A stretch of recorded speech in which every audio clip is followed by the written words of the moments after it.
इस कार्यक्रम के पुण्यार्चक हैं श्री राजेंद्र प्रसाद जी जैन, श्रीमती ममता जी जैन, श्री प्रशांत जी जैन, श्रीमती दिव्या जैन, पारस जैन, श्री भरत जैन, श्रीमती सौम्या जैन एवं समस्त परिवार, मुंबई।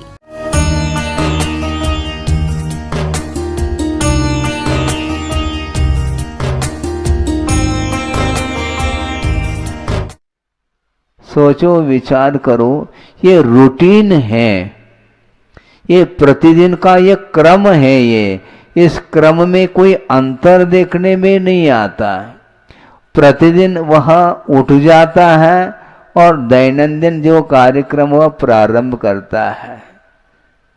शारीरिक कुछ कार्यक्रम होते हैं, उससे निवृत्त होकर के वह दुकान मकान की ओर वह चला जाता है।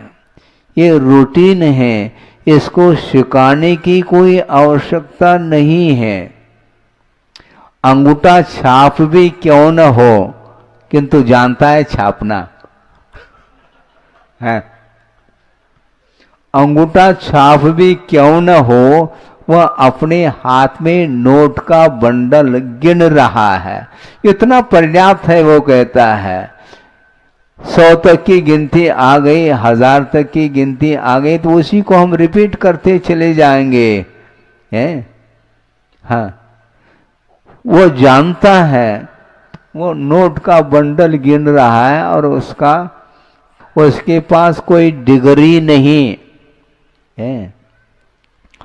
वो कौन सी डिग्री, कोई सीए किया है, किसी ने एमबीए किया है, बीबीए किया है, बहुत कुछ डिग्री हासिल की है। हाँ, एमटेक किया, ये सब करते हैं। किंतु एमटेक करना बहुत आसान है, रामटेक में बैठ करके आत्म ध्यान करना आसान नहीं है, ध्यान रखो। अब तो तुकबंदी हो गई है। तुम बीटेक करो, रामटेक अपने एमटेक करो, कई बार कर चुके हैं, किंतु शांतिनाथ भगवान के चरणों में रह करके अपने आत्म तत्व का अनुभव करना, संवेदन में लाना, ये बहुत कठिन हो रहा है। और जो कठिन है उसी को करने के लिए आचार्यों ने कहा है। ध्यान में प्रसंग आया था, वर्णी जी ने कहा था, उसको आपके सामने रखा। शायद कुछ मध्याह्न में जो लोग नहीं आते हैं उनके लिए ये विषय है, क्योंकि मध्याह्न में क्यों नहीं आते ये सबको ज्ञात है। सुबह महिला वर्ग चौके में काम करता रहता है और मध्याह्न में पुरुष वर्ग दुकान में काम करता रहता है। इसीलिए मध्याह्न में पंचायत इकाई का स्वाध्याय इन दिनों चल रहा है और उसमें प्रसंग हमने दिया था कि वर्णी जी ने ये कहा कि जानने के लिए 3 लोक है। क्या? जानने के लिए 3 लोक है, छोड़ने के लिए 3 वस्तु हैं। कौन से? मोह, राग और द्वेष, ये छोड़ने योग्य हैं। जानने योग्य तो बहुत अनंतानंत ज्ञेयभूत वस्तु है। कहाँ तक जानोगे आप नहीं जान पाएंगे, बल्कि आगमकारों का ये कहना है कि अनंतानंद ज्ञेय पदार्थों को जानने की क्षमता एकमात्र केवल ज्ञान में ही है, अन्य ज्ञानों में ये क्षमता है नहीं। और दिव्य ध्वनि का आधार लेकर के गणधर परमेष्ठी उपदेश दे रहे हैं हम और आप लोगों के लिए, किंतु उनके पास भी वह ज्ञान अनंतात्मक नहीं है और वह ज्ञान मिटने वाला है। मति ज्ञान, श्रुत ज्ञान, अवधि ज्ञान, मनपर ज्ञान, ये सारे नश्वर हैं, क्योंकि ये प्राप्त होती हैं और क्षयोपशमिक होने के कारण इसका अभाव भी देखने को मिलता है। मान लो छोटा बालक है और वह नर्सरी में पहुंचा है और धीरे धीरे धीरे ज्ञान का विकास होता होता होता 16-17 साल में उसने एमए कर ली मान लो, ठीक है। उसके बाद भी और अन्य डिग्री को प्राप्त करने के लिए भी वह पुरुषार्थ करता है और वहाँ तक पहुँच भी जाता है।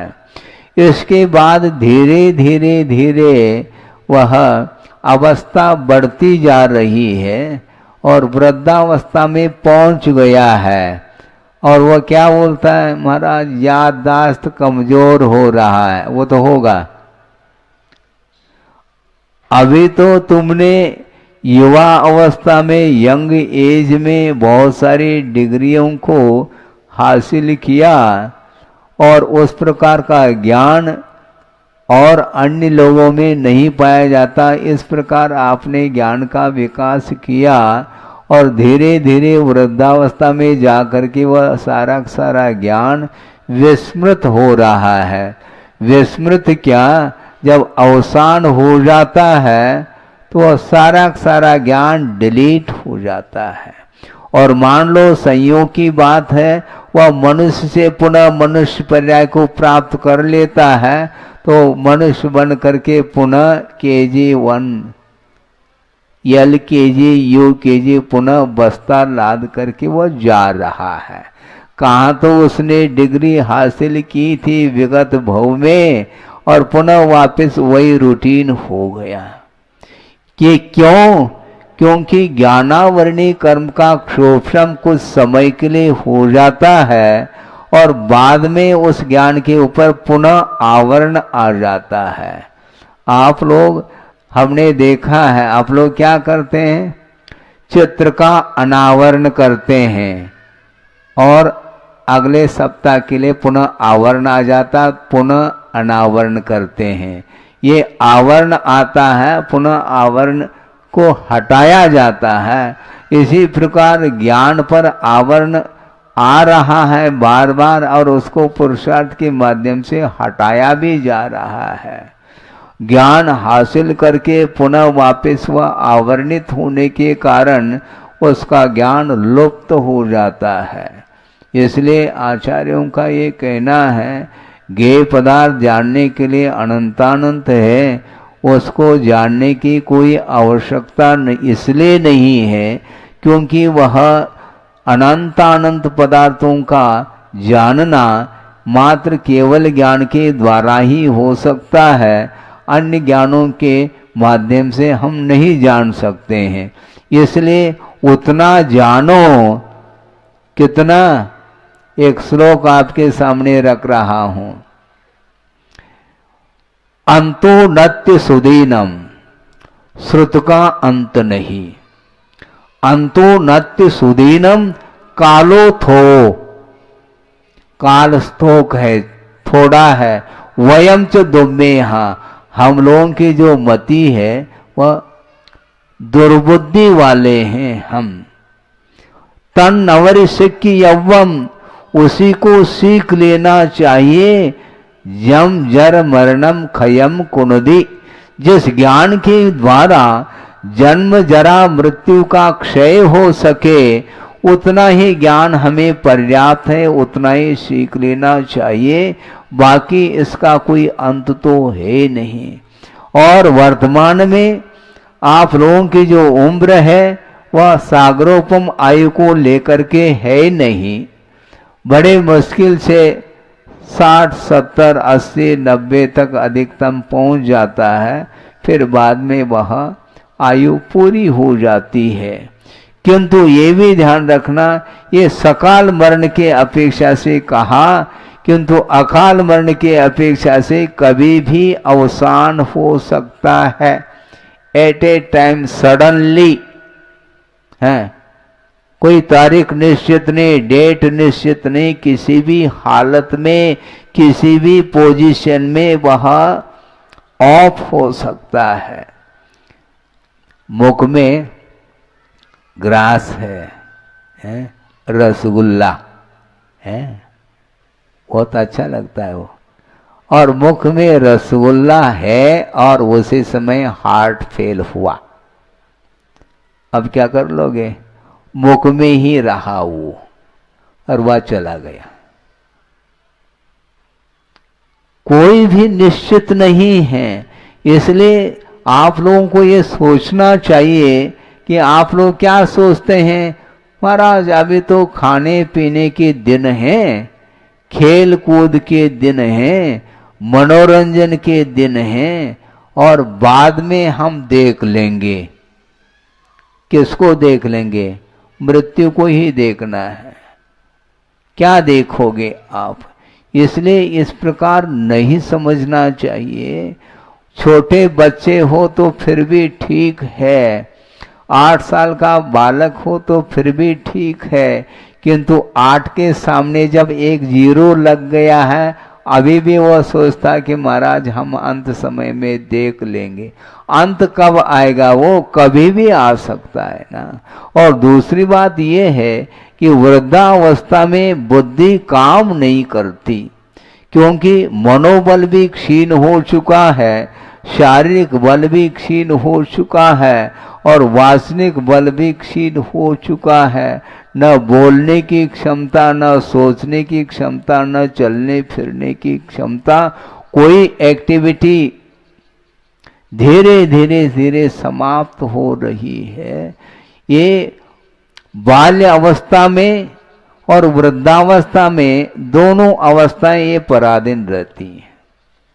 बाल्य अवस्था में अपनी क्रियाओं को वह बालक संपन्न नहीं कर सकता, वह माता पिताओं के माध्यम से ही उसका अनुपालन होता है, पालन पोषण होता है।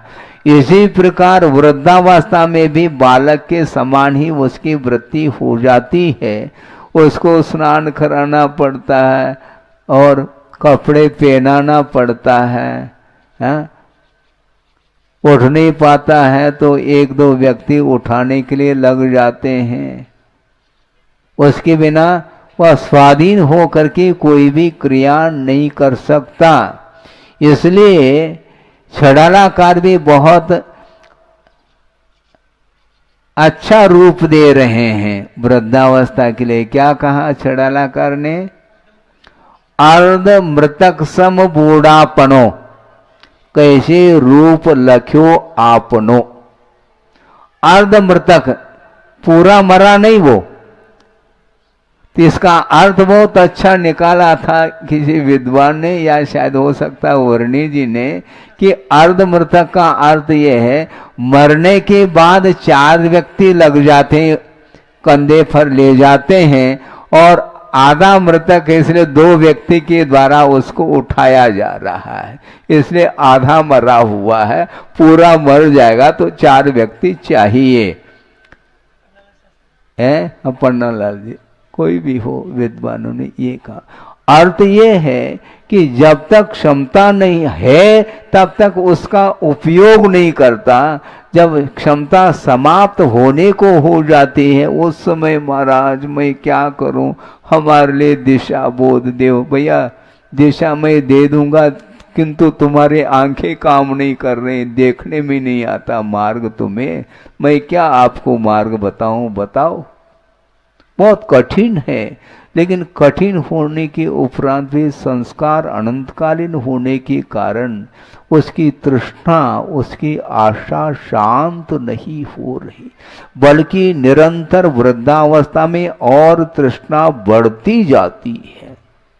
हजम करने की क्षमता नहीं, डाइजेस्ट नहीं हो रहा है अन्न, इसके उपरांत भी खाने की लालसा छूटती नहीं। एक कोर खाने की क्षमता नहीं, किंतु और कहता है वो। एक कोर भी खाने की क्षमता नहीं, किंतु और छोर है नहीं उसका। ये अनंत आशा इसी को बोलते हैं। बार बार इस विषय को हम चिंतन का विषय बनाते हैं तो हमें विस्मय होता है, ये कब तक इस प्रकार का इसका परिणमन चलेगा संसार दशा में, हम नहीं कह पाएंगे, क्योंकि हमारे बुद्धि का विषय नहीं है। अतीत अनंत काल व्यतीत हुआ है कि नहीं? हुआ है महाराज। फिर भविष्य कितना है किसी को ज्ञात नहीं, किंतु अतीत अनंत काल से विषयों का उपभोग करता आया है। इसके बाद भी वह जब कभी भी भोजन के लिए बैठता है तो ऐसा महसूस करता है जैसा हमने पूर्व में कभी खाया ही नहीं। इतना वह चाव से खाता है और चाव से भक्ति नहीं करता भगवान की। भोजन तो चाव से करता है, किंतु भगवान की भक्ति तो वह क्या कहें उसके लिए। इसको बोलते हैं होनहार। क्यों ऐसा होता है? क्योंकि अतीत की स्मृति नहीं हो रही है। हाँ, अतीत अनंत काल में कितना हमने विषयों का उपभोग किया है, वह बुद्धि का विषय नहीं बन रहा है, स्मृति का विषय नहीं बन रहा है, इसलिए वो छोड़ने की बात नहीं होती। इसके लिए कोई यूनिवर्सिटी खोलने की आवश्यकता नहीं है। हाँ, जब वह गोद का बालक भी जब अंगूठा चूस रहा है तो किसी ने सिखाया है क्या, बेटा अंगूठा चूसो? वो अंगूठा भी नहीं जानता किंतु चूसना जानता है। वो इसको अंगूठा बोलते हैं, इसको तर्जनी बोलते हैं, इसको कनिष्ठा बोलते हैं, इसको मध्यमा बोलते हैं, इसको अनामिका बोलते हैं। ये सारे आप लोगों के बुद्धि के विषय हैं, किंतु वह बालक कुछ भी नहीं जानता, किंतु चूसना जानता है। वो उसके माध्यम से उसको कुछ लाभ हो रहा हो ऐसा महसूस होता है। उसके माध्यम से कुछ नहीं होना है, किंतु पर वस्तु में सुख नहीं होते हुए भी वह इस प्रकार पर वस्तु में सुख को ढूंढना चाहता है। एक श्वान है, आप जानते होंगे, कुत्ता, वह स्मशान में पहुंच गया है और वहां पर पशुओं की हड्डी हैं और शव आदि के हड्डियां हैं, वहां पर पड़ी हुई मिलती है और थोड़े बहुत उसकी गंध को ले करके वह सूंघता चला जाता है और सूखी हड्डी उसको वह मुख में ले करके उसको चबा रहा है और चबाता चबाता चबाता उसको इतना आनंद आ रहा है जैसे हमें बहुत कुछ मिल गया है, क्योंकि उसको ये भान नहीं है। उस हड्डी को चबाने के कारण उसके मुख से मसूड़ों में से वह खून बह रहा है, किंतु वह यह उसको भान हो रहा है कि इस हड्डी में से ही खून हमें प्राप्त हो रहा है। इसको बोलते हैं अज्ञान दशा। उसको ज्ञात ही नहीं, जब जलन पड़ जाए मुख में तब वह छोड़ देता है, नहीं तो वह छोड़ता ही नहीं। उसी प्रकार संसारी प्राणी के लिए कहा जा रहा है, पंचेंद्र के विषयों के माध्यम से वस्तुतः सुख की उपलब्धि नहीं होती, किंतु प्रत्युत इसके माध्यम से दुख का ही अनुभव करना पड़ता है। विषयों का सेवन करते समय उसको आनंद आ रहा है, किंतु सेवन करने के उपरांत की जो स्थिति है सब लोग जानते हैं कि वह शक्तिहीन अनुभव करता है। शक्ति सब समाप्त हो जाती है तो उस समय सोचता है ये ठीक नहीं किया हमने, किंतु पुनः वह शक्ति को संचित करता है और पुनः उस शक्ति को वह उसमें विषयों में गमा रहा है। आचार्य कहते हैं इस प्रकार करने की अपेक्षा से आपको ये चाहिए कि वस्तुतः पर पदार्थों में सुख नहीं है, आत्मा में सुख है, किंतु महाराज आप तो प्रतिदिन बोल रहे हैं सुबह और शाम आत्मा में सुख है, आत्मा ही नहीं दिखाई देती। हम कैसे देखें आत्मा को? इसको भी हमने मध्याह्न में रखा था। किसी ने कहा कि महाराज आत्मा तो दिखाई नहीं देती, आप आत्मा आत्मा की बात कर रहे हैं, हम कैसा अनुभव करें आत्मा का? मैं दिखाता हूं आपको, आत्मा बैठ जाओ। हमने उनको कहा कि हाथ से अंगारा होते ना, धधकते हुए कोयले के अंगारे होते हैं, उसको थोड़ा सा हाथ में लेकर के आ जाओ। हाथ में ले लें तो समझ में आ जाएगी आत्मा की क्या हालत होती है, आत्मा का क्या स्वरूप है, वह पकड़ में आता है, उसके बगैर नहीं आता। शरीर तो जल नहीं सकता, हाँ शरीर तो जलता है, आत्मा तो जलती नहीं है। जब आत्मा जलती नहीं है तो उस अंगारे को हाथ में क्यों नहीं लेना चाहते? मुझे बताओ महाराज। जड़ को थोड़ी महसूस होता है, आत्मा को ही महसूस होता है।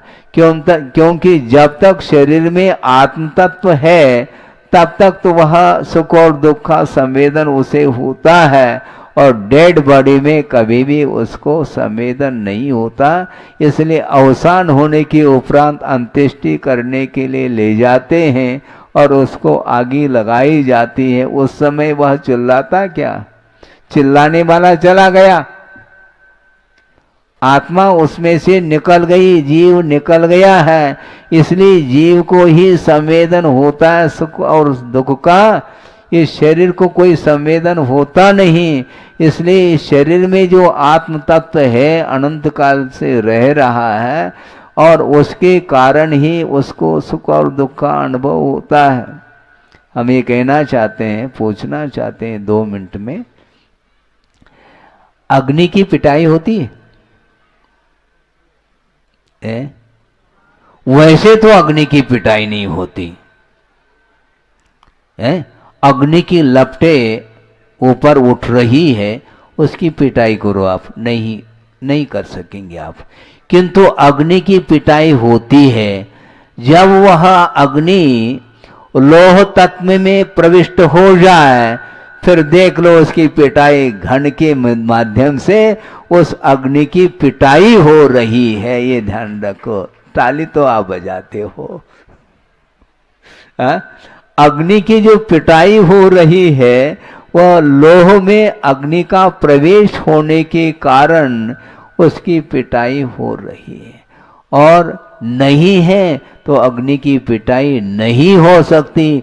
उसी प्रकार यह जीव यदि शरीर में प्रविष्ट ना हो तो उस जीव की पिटाई कोई भी नहीं कर सकता। इसलिए आचार्यों का कहना है इस शरीर से उस आत्म तत्व को, उस जीव को पृथक करो। अनंत काल के लिए उस जीव की पिटाई करने के लिए कोई भी नहीं आ सकता। लेकिन शरीर के प्रति मोह ममत्व भाव बना हुआ है, इसलिए शरीर के सार संभाल करने के लिए वह तत्पर हो जाता है। दिन भर उसकी जो कुछ भी कार्य कर रहा है वह शरीर के पीछे कर रहा है। शरीर यदि नहीं होता है, न दुकान खोलने की आवश्यकता, न मकान की आवश्यकता, किसी की आवश्यकता नहीं है। पेट लगा हुआ है और उसको भरने के लिए वो पेटी को भरने में लग जाता है। पेट को भरना है, लेकिन महाराज पेट तो घंटे भर में भर जाता है, लेकिन पेटी को भरना बहुत आवश्यक है। क्योंकि पेटी यदि नहीं भरेंगे तो हमें कौन खिलाने वाला है? आपको तो भोजन मिल जाएगा बिना पेटी भरे, किंतु हमारा पेट तो नहीं भर सकता, क्योंकि हम पेटी भी नहीं भरते। ये ध्यान रखो। पहुंच जाएंगे हम, न हमने रसोई बनाई है, न कोई वित्त का अर्जन किया है, इसके बाद भी हम पहुंचेंगे और आहार लेकर के आएंगे। किंतु आहार बनाने वाला जो है उसको जितनी निर्जरा नहीं होती उसकी उससे भी कई गुनी निर्जरा आहार लेकर के श्रवण करता रहता है, क्योंकि उसने संकल्प लिया है हमें आगम के अनुरूप मिलता है तो लेंगे, नहीं है तो प्राण भी चले जाएं तो भी विधिवत ही हम लेंगे, अपनी रुचि के अनुरूप नहीं लेंगे। ये संकल्प है उसका। इस प्रकार दृढ़ संकल्प ले करके वह साधना में रत है। जीवन भर के लिए उन्होंने ये संकल्प लिया है कि अब हम किसी भी प्रकार से आगम से हट करके कोई भी चर्या नहीं करेंगे। इसलिए शरीर के लिए मिले लाभ हो तो ठीक है, अलाभ में भी लाभ के समान वह महसूस करता है। किसी भी प्रकार से उसके अंदर कालुष्य भाव नहीं आता। इसको बोलते हैं शरीर के प्रति निरीहता, निर्ममत्व भाव। इस प्रकार शरीर के प्रति निर्ममत्व भाव रखने से ही आत्मा का विकास हो सकता है और शरीर से हम अपने आप को पृथक महसूस कर सकते हैं। और एक बार शरीर से वह आत्म तत्व पृथक हो जाए तो अनंत काल के लिए वह आत्मिक सुख का ही अनुभव करेगा, जिसका कोई अंत नहीं है। वह अनंतात्मक सुख है और वह एक समय में अनंत सुख का अनुभव करता है और अनंतर समय में वह उसी सुख का अनुभव नहीं करता। नया नया, क्योंकि वह पर्याय व्यतीत हो चुकी है। एक समय में जो संवेदन में आया है वह अनंतर समय में वह इससे भिन्न ही संवेदन में आएगा। इस प्रकार अनंत काल के लिए प्रति समय अनंत अनंत सुख का अनुभव करता हुआ स्वाधीनता के साथ व्यतीत करता है। इसी प्रकार हम लोगों के लिए भी स्वाधीन सुख को प्राप्त करने के लिए उपदेश दिया है और उस उपदेश को भी हमने आगम के आधार से आपके सामने रखा है। हमने और कुछ ज़्यादा बताने का हम पुरुषार्थ करते ही नहीं, हम केवल दोहराते रहते हैं। गुरुदेव ने जो कहा है, आचार्यों ने आगम में जो उल्लेख किया है, उसी को आगम के आधार के माध्यम से ही आपके सामने रखने का पुरुषार्थ करते हैं। उसके माध्यम से आपका विकास हो, इस पवित्र भाव के साथ ही उपदेश दिया जाता है और उस उपदेश के माध्यम से स्व का भी कल्याण होता है और पर का भी कल्याण होता है और सबका कल्याण हो। इस पवित्र भावना के साथ अहिंसा परमो धर्म की जय। और प्रसंग ऐसा जुड़ गया, उस प्रसंग को देखते हुए मेरे मन में भी विचार आया कि अब माइक अपनी ओर आने के पूर्व में प्रसाद सागर जी बगल में बैठे हैं।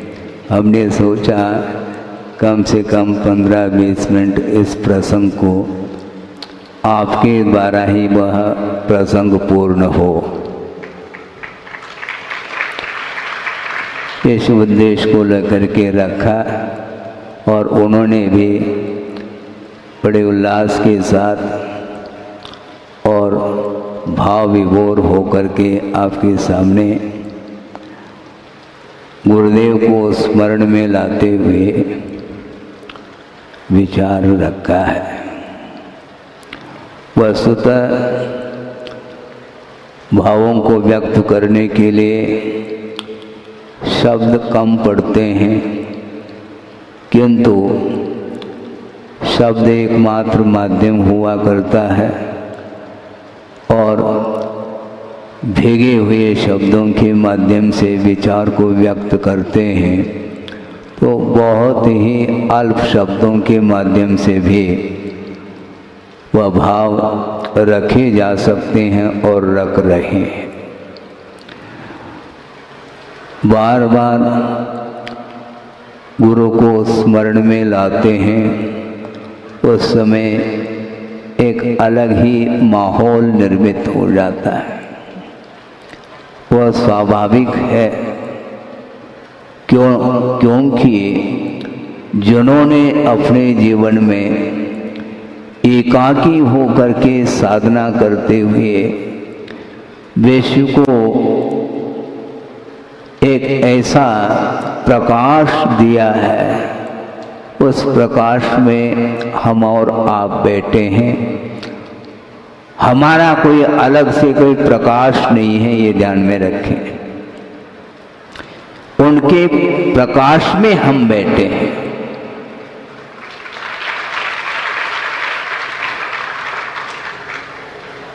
और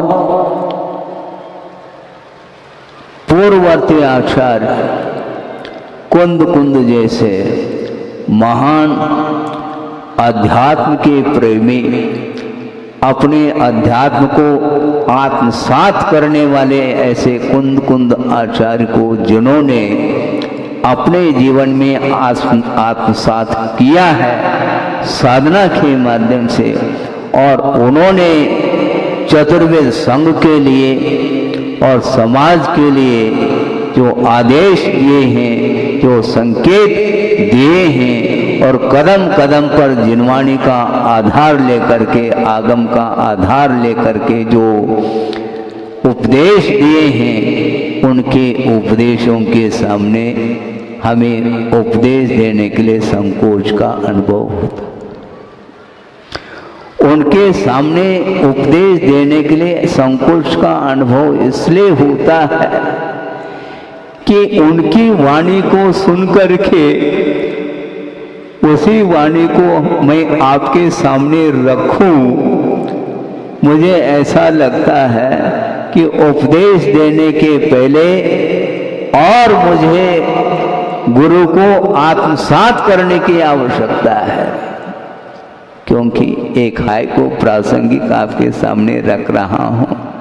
जैसे महाराज जी ने रखा उसी प्रकार समझ लो कि गुरुदेव के एक एक सूत्र, उनके दोहे, उनके हाइकू और भी जो छंद हैं, जो आगम का आलोड़न करके उन्होंने पूर्वाचार्यों की कृतियों को आत्मसात करते हुए जो अनुवाद किया है, पूरा कुंद कुंद साहित्य का अनुवाद उन्होंने अपने जीवन में साधना के माध्यम से किया है। आचार्य समंतभद्र महाराज जिन्होंने श्रावकाचार आदि ग्रंथ लिखे हैं, उन सब का उन्होंने मनन मंथन करके अनुवाद करके हम और आपके सामने रखा है। इतना ही नहीं, समन सुत्तम जैसे जो ग्रंथ हैं, जो संकलित ग्रंथ भली माना जाता है, मुझे स्मरण में है जिस समय मैं ब्रह्मचर्य अवस्था में था फिरोजाबाद में सन 75 में, उस समय गुरुदेव उपदेश देने के लिए मंच पर विराजमान थे। उस समय एक विद्वान आए और उनके चरणों में आकर के नमोस्तु किया और ये निवेदन किया कि महाराज, एक ग्रंथ आपके कर कमलों में मैं समर्पित कर रहा हूँ, जिसका संकलन जिनेन्द्र वर्णी ने किया है, और वह प्राकृत में वह संकलित ग्रंथ है, और आपके लेखने के माध्यम से उसका अनुवाद राष्ट्रभाषा में हो, अर्थात हिंदी भाषा में उसका अनुवाद हो, तो उस समय गुरुदेव ने कहा समय पर हो सकता है, आपकी भावना है, आपकी भावना पूरी हो सकती है।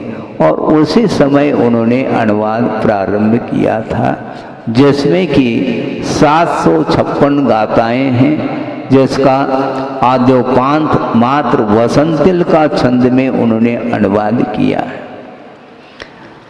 आप सोचिएगा कि मातृभाषा कन्नड़ और उसमें भी जिन्होंने 9th कक्षा को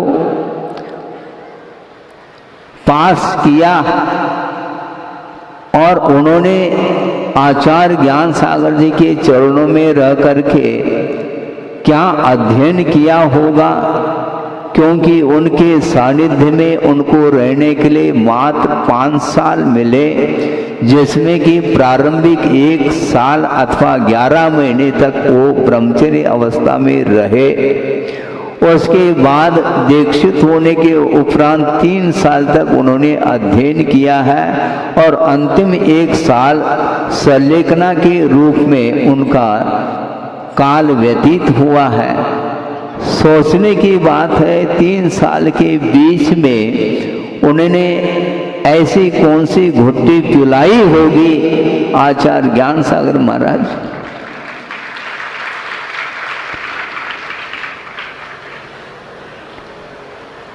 कैसे उन्होंने अपने हृदय में आचार्य ज्ञान सागर जी महाराज को बिठाया होगा। अब उस प्रकार का समर्पण न भूतो न भविष्यति, उस प्रकार का समर्पण गुरु के प्रति न भूतो न भविष्यति। सोचो, विचार करो, अकेले होने के उपरांत भी और अल्प उम्र में भी कितना धैर्य होगा उनके अंदर और कितना साहस होगा और कितना समर्पण का भाव होगा, उसको हम और आप लोगों ने देखा है।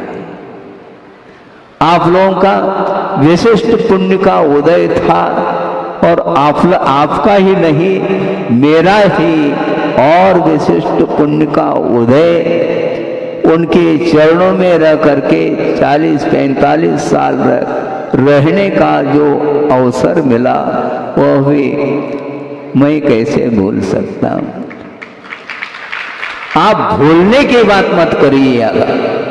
यदि भूलना है तो विषय और कषाय को भूलने का प्रति समय पुरुषार्थ करना चाहिए, क्योंकि अनंत काल से संसारी प्राणी ने विषय और कषाय के साथ जीवन व्यतीत किया है, इसलिए उसका जीवन पतित रहा।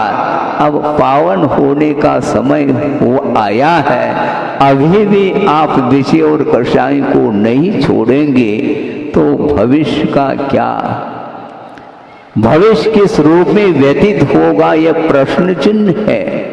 क्योंकि भविष्य का जो निर्माण होता है वह वर्तमान के पवित्रतम आचरण के माध्यम से ही होता है, ये ध्यान रखें। भविष्य यदि उज्जवल बनेगा तो वर्तमान में सच्चे देव गुरु शास्त्र के प्रति समर्पण भाव रखते हुए अपने आप को वह इतना समर्पण भाव रखता है कि उसका हम व्याख्यान नहीं कर पाएंगे, क्योंकि व्याख्यान करने की वस्तु नहीं है।